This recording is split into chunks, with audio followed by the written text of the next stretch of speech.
used to be that mom, the one who handed Leo the tablet the second he started getting fussy at a restaurant, the one who told herself, it's just 10 minutes, it's fine. But one afternoon, I noticed something that stopped me cold. Leo had been playing his favorite game for about 20 minutes. I told him it was time to stop, and what happened next wasn't just a tantrum. It was like he was a completely different kid, screaming, crying, shaking, like I had taken something away from him that he genuinely needed. And I remember standing there thinking, what is actually happening inside his brain right now? That question sent me down a rabbit hole that completely changed how I parent. And what I found, it's not what most people talk about. So stay with me, because by the end of this video, you're going to look at screen time in a totally different way. Why they literally cannot stop. Here's the first thing I had to understand about Leo's meltdown. And honestly, it had nothing to do with bad behavior or bad parenting. It's biology. Every time a child swipes, wins a level, or sees something funny pop up on screen, their brain releases a chemical called dopamine. It's the same chemical that makes adults feel good after getting a like on Instagram. It feels great, and the brain wants more of it. But here's the scary part. These apps are designed that way. There are entire teams of engineers whose only job is to figure out how to keep your child's brain hooked. They use something called unpredictable rewards, the same trick used in slot machines. You never know when the next exciting thing is coming, so you keep going. You can't stop. And for little kids, it's even harder. The part of the brain responsible for self-control, the frontal lobe, isn't fully developed until your mid-20s. So when you tell a 4-year-old to just stop, you're asking their brain to do something it is literally not built to do yet. That's not an excuse, that's just the truth. So if your child loses it when you take the tablet away, they're not manipulating you. They're experiencing something that feels, to their brain, like a real withdrawal. Which brings up an obvious question. If stopping is this hard, what is all that screen time actually doing to their attention? Because what I found next was something I was not ready for. The attention problem nobody talks about. Have you ever noticed your child getting bored really fast? Like faster than they used to? There's a reason for that. When a child watches fast-paced videos, the kind with quick cuts, loud sounds, and constant movement, their brain starts to expect that level of stimulation all the time. And when reality doesn't match that, reality feels boring.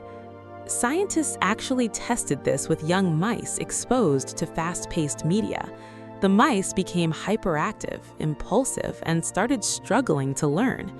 Their brains had been rewired to need constant input. Now, here's something that surprised me even more. For kids under 2, there's something called a transfer deficit. It means their brains literally cannot take what they see on a flat screen and apply it to the real world. The 2D image on a tablet and the 3D world around them are processed in completely different ways.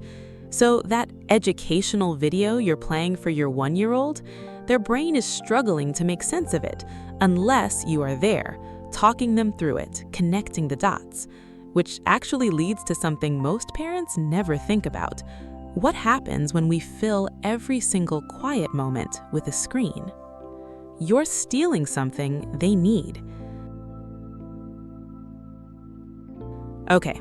Raise your hand if your kid has ever had the tablet in the bathroom.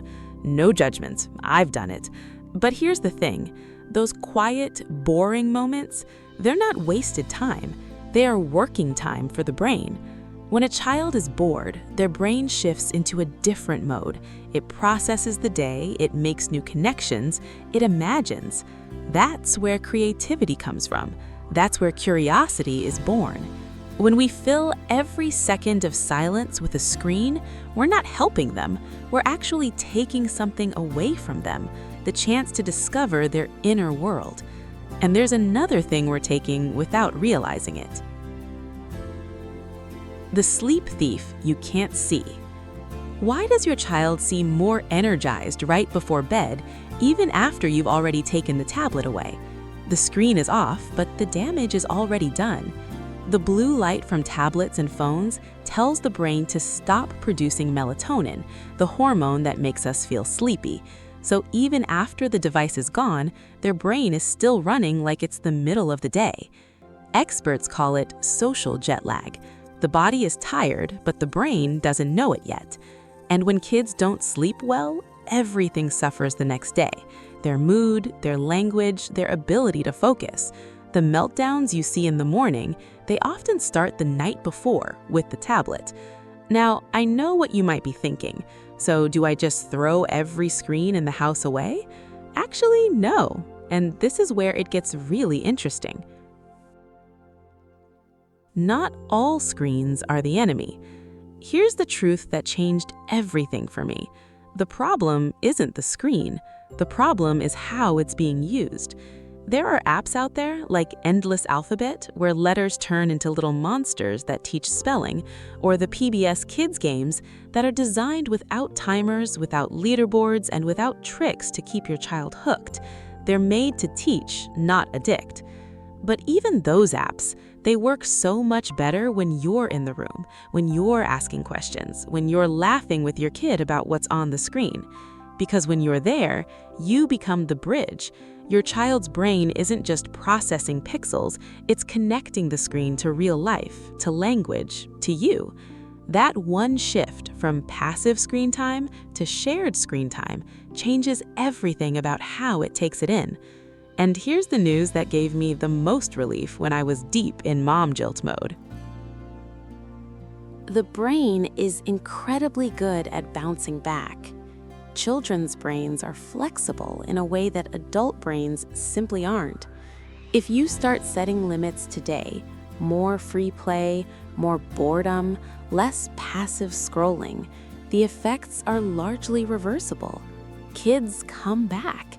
Their curiosity returns. Their attention improves. I saw it with Leo. It took time, but it happened. You are not a bad parent for having handed your kid a tablet. This technology showed up in our homes before anyone handed us a guide.